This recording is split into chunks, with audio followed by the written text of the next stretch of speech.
بسم الله الرحمن الرحیم. ټولو ګرانو کتونکو اوریدونکو ډاکټر صاحبانو ته سلامونه احترامات خدای دې وکړي چې تاسو روغ او جوړ اوسئ. ډاکټر صاحبانو زمونږ د نن ورځې پاتې برخه ان شاء الله د درملو د تاثیر په اساس باندې د درملو طبقه بندي ان شاء الله اخرنی لیکچر دی. ډاکټر صاحبانو دې کې چې دا ډاکټر صاحبانو اول کټګوري درمل هغه مایوټکس دي. مایوټکس ډاکټر صاحبانو مایوټیک د مایډریاسس ضد کار دی. الته مایډریاسس د سترګو د پپیل پراخوالي ته ویل کېدو. دلته مایوسس ډاکټر صاحبانو د سترګې د پپیل کوچنیوالي ته وایي. د سترګې د پپیل یا د سترګې کسي ته د کسي کوچنیوالي ته چې دا راتنګ شي وړوکی کې دې ته مایوسس وایي. ښه نو بیا مایوټکس ته وایي. مایوټکس ټول هغه درمل چې هغه د سترګې پپیل او کسي ته کوچنیوالی ورکوي دغې درملو ته ډاکټر صاحبانو مایوټکس وایي. نو داسې کوم دواګانې ډاکټر صاحبانو؟ فیزیوسټګمین، کارباکول او پیلوکارپین. دغه دواګانې ډاکټر صاحبانو د سترګې کسي یا پپیل ته تنګوالی ورکوي.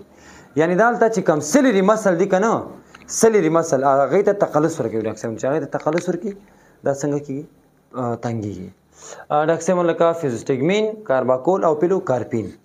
ها نو دې ته هم ډاکټر صاحب د چا ضرورت پیدا کېږي؟ د سترګو په واټونو کې د سترګو ډاکټر ته ضرورت پیدا کېږي. ډاکټر صاحبانو بل چې دی نظر ډیکنجسټانټ. کنجسشن څه ته وایي؟ اول دا کنجسشن تعریفوو. کنجسټانټ که نه کنجسشن څه ته وایي؟ کنجسشن ډاکټر صاحبانو د رګونو په منځ کې د وینې تجمع ته او د وینې جمع کېدلو ته څه وایي؟ د رګونو په منځ کې چې رګ د وروځي د رګونو په منځ کې د وینې جمع کېدلو ته کنجسشن وایي. ښه نو ډیکنجسټانټ څه معنا؟ ډیکنجسټانټ دا معنا چې هغه دواګانې چې هغه دغه کنجسشن له منځه یوسي. دغه کنجسشن له منځه یوسي. مثلا رګونه راتنګوي. چې رګونه راتنګ شو ډاکټر صاحبانو نو د رګونو منځ کې چې وینه ډېره شوې وه کنجسشن په وخت کې رګونه پړسېدلي وو که نه دی راتنګوي نو کنجسشن به پخپله له منځه لاړ شي. ښه نو څه شو؟ یعنې هغه دواګانې چې دغه کنجسشن له منځه وړي دې ته ډیکنجسټانټ ورته وایي. خو دغه دواګانې اکثره په پوزه کې ډېر کارول کېږي. نو نزل ډیکنجسټانټ نزل پوزې ته وایي ډاکټر صاحبانو. نزل ډیکنجسټانټ یعنې هغه دواګانې چې په پوزه کې کنجسشن له منځه وړي چې کنجسشن تاسو ته ما تعریف کړو. هغه دواګانې چې پوزه کې کنجسشن له منځه یوسي دې ته وایي نزل ډیکنجسټانټ. ښه نو ستا کنجسشن را منځته شو څه به وشي؟ د پوزې په رګونو کې ډاکټر صاحبانو کنجسشن راغی. رګونو منځ کې وینه ډېره شوه نو څه وشو؟ ډاکټر صاحبانو ناروغانو ته د پوزې د بندوالي احساس پیدا کېږي. ناروغانو ته د سابندۍ احساس پیدا کېږي. ځکه اکثره ناروغان ساه د کومې لارې؟ د پوزې د لارې اخلي که نه. نو دوی چې کله پوزې د لارې ساه اخلي هلته خو رګونه پړسېدلي دي. د پوزې د مخاطي غشا کې چې کوم رګونه دي هغه پړسېدلي دي. چې هغه پړسېدلي دي ډاکټر صاحب دا د پوزې ناسټرل نه دی دا کانال دا ډاکټر صاحب د بل یو ګر چاپېره د یو خوا بل خوا نه داسې راوپړسېږي ځکه رګونه پړسېدلي نو تنګ شي. چې تنګ شي ساه په کافي مقدار ځینې سږو ته ناروغ د پوزې د بندش نه سابندۍ نه شکایت کوي چې پوزې مې بندېږي ډاکټر صاحب شکایت نه کوي سابندۍ احساس کومه. نو بیا ډاکټر صاحب څه ورکوي؟ بیا نو مجبور یاستو ډاکټر به څه ورکوي؟ نزل ډیکنجسټانټ به ورکوي که نه یا داسې دواګانې به ورکوي چې دغه دواګانې بیرته د کنجسشن له منځه یوسي نو پوزه به خلاص شي کافي اکسیجن به ځي او د سابندۍ احساس له منځه ځي. دغه دواګانو ته بیا څه وایي ډاکټر صاحب چې کنجسشن له منځه یوسي ورته نزل ډیکنجسټانټ وایي. اکثره دې ژمي کې ډېر کېږي وایي پوزې مې بندېږي ډاکټر صاحب اکثره پوزې مې بندې د پوز بندش لرم پوزې مې بندېږي. نو بیا تاسو وګورئ که نه چکک ورکوي سپرېګانې ورکوي وړې نزل ډیکنجسټانټ لپاره لکه نیپازولین، اپیډرین او اوکزیمیتازولین. دغه دواګانې چې دغه ډیکنجسټانټ تاثیر کوي. بل نارکوټکس ډاکټر صاحبانو هغه دواګانو ته ویل کېږي چې هغه د درد ضد تاثیر وکړي او خوب رامنځته کړي. دوه کاره نارکوټکس ډاکټر صاحبانو هغه دواګانې چې درد هم له منځه یوسي شدید دردونو کې کارول کېږي لکه اپوایډ همدا د دې دویم نوم اپوایډ دی اپوایډ انالجیک ورته وایي. نارکوټیک ډاکټر صاحبانو خوب ته وایي خوب ته. نو هغه دواګانې چې دردونه هم له منځه یوسي او خوب هم سره رامنځته کړي دغې دواګانو ته ډاکټر صاحبانو نارکوټکس وایي. نارکوټکس ډرګس ورته وایي. لکه کومې دواګانې؟ لکه اپوایډ انالجیک چې په دې کې خدای بلا دواګانې دي او همدارنګه مورفین. دغه دواګانې چې دي دردونه له منځه وړي. بل ډاکټر صاحبانو سکیبیسایډ سکیبیساید ډاکټر سکیبیز یو ناروغي ده ډاکټر انتاني ناروغي ده د جلدي ناروغي ده جلد د پوستکي ناروغي ده انتاني چې په دې کې ډاکټر د پوستکي شدید خارښت موجود وي ډاکټر سیویر ایچینګ موجود وي ډاکټر پوستکي شدید خارښ موجود وي او ډاکټر اکثر دغه ناروغي ډاکټر د جلدي واټونو نه انسانانو ته راځي کورونو ته اکثر ډاکټر دا ناروغي چې په جلدي واټونو کې ځکه ته ټول جلدي ناروغان راځي کنه او دا ناروغي جلدي دا ډیره سریع ده ډیر چټک انتقالېږي یو نه بل ته دستپاک صابون لوښی سامان توشه کمپل پد بالغ دستمال استعمال کپڑے جامې د شیانو چې یو استعمال کو په اخته بل په ډیر ځکه اخته کیږي نو یو جلدي انتاني ناروغي ده ډاکټر چې ډیر چټکه سریع انتقالېږي ساری ناروغي ده په بدن کې ډاکټر خانه خدای چې پوستکي په ټول بدن باندې شدید خارښ موجود اوسېږي ډیر شدید خارښ اوسېږي نو دغه ډاکټر چې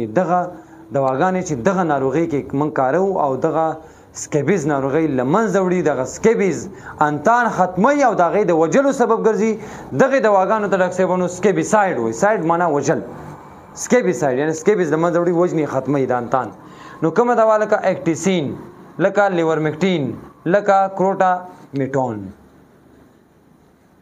اکټیسین لیورمکټین اکروټامیټون نو دغه دواګان ډاکټر د سکیبیساید تاثیر کوي نه سکیبیز انتان ختمي لمنځه وړي او دغه سکیبیز ناروغي چې رامنځته شوې دا ختمي بل ډاکټر سټیمولانټ دواګانې سټیمولانټ ډاکټر کله کله زموږ په بدن کې د مختلفو انساجو او د بدن د غړو وظیفې ډاکټر کمیږي یعنی انهبیشن رامنځته کیږي هغه نه شي کمی شي وظیفې نو دلته ډاکټر مونږه ډاکټر ته بیا ضرورت پیدا کیږي مونږ تاسو ته چې بیرته د بدن د حجرات وظیفې زیاتې کو تنبیه سټیمولانټ تاثیر رامنځته کو مثلا ډاکټر مثلا یو څوک ډاکټر چې هغه دلبدي لري معدې هضمت صحیح نه دی د کولمو حرکات صحیح نه دي قبضیت لري د قبضیت سره ډاکټر ورته دلبدیم پیدا کیږي بشتیايي ورته پیدا کیږي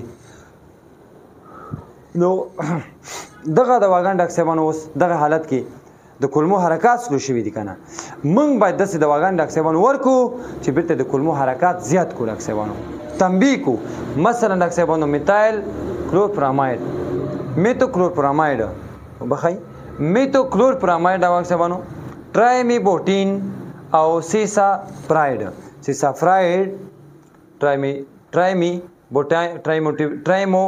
ټرایمیبوټین او میتوکلورپراماید دغه دواګان ډاکټر څه رقم تاثیر کوي دا دواګان ډاکټر چې دغه دواګانې ډاکټر نوې دوا راوتې ده نوې ټرایمیبوټین دغه دوا ډاکټر نوې دوا ده نو ډاکټر دغه دواګانې چې دي بیا د کولمو د معدې او کولمو یعنی هضمي سیستم حرکات زیاتوي ډاکټر حرکات زیاتوي نو چې حرکات زیات شي ډاکټر معنا څه یعنی د کولمو د حجرات وظیفې تنبیه کړه کنه سټیمولانټ تاثیر وکړو کنه سټیمولانټ معنا تنبیه کول یعنی وظیفه زیاتول نو د کولمو وظیفه کم او قبضیت اوس وظیفه زیاته شو حرکت وکوس به قبضیت لمنځه لاړ شي نو دا ډاکټر هغه دواګانې چې د بدن کې د انساج وظیفه زیاته کې د هغې د تنبیه سبب وګرځي دې ته سټیمولانټس وایي بل ډاکټر اخرنۍ اصطلاح چې د هغه ته سیداتیف وایي سیداتیف ډاکټر آرام ته وایي آرام ته ریلیکس او کله کله ډاکټر سیداتیف اصطلاح موږ د خوب دپاره کارو یعنی سیداتیف هم خوب ته وایي یعنی هغه دواګانې چې انسان ته خوب رامنځته کوي خو ډاکټر نو خوب خو دلته د بلې دوا هم رامنځته کولو هایپنوټیک دا هم خوب رامنځته کوي دا هم رامنځته کوي نو بیا فرق څه کې دی فرق پدې کې او دا هم خوب رامنځته کوي خدا درد ښه کوي که نه خدا دواړه سیداتیف او هایپنوټیک معنا خوب رامنځته کوونکي دواګانې ښه فرق لا دی چې ډاکټر هایپنوټیک دواګانې چې کومې دي که نه هایپنوټیک دواګانې دا د خوب کوالټي ښه کوي د خوب کوالټي ښه کوي او بل د خوب په منځ کې دا زر زر راویښېدل چې کوم دي که نه دا له منځه وړي یعنی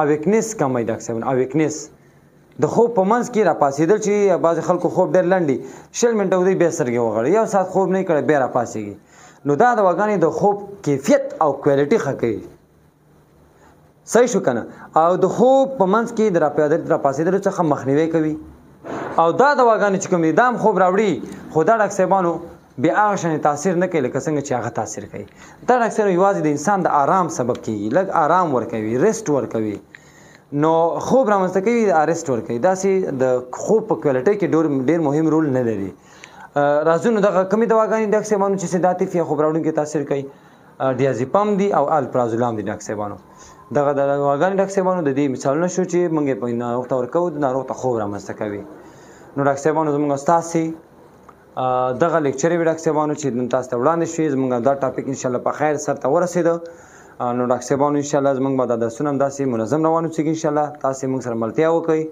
باقي مو په الله سپارم خوښ خوشحاله او آباد اوسئ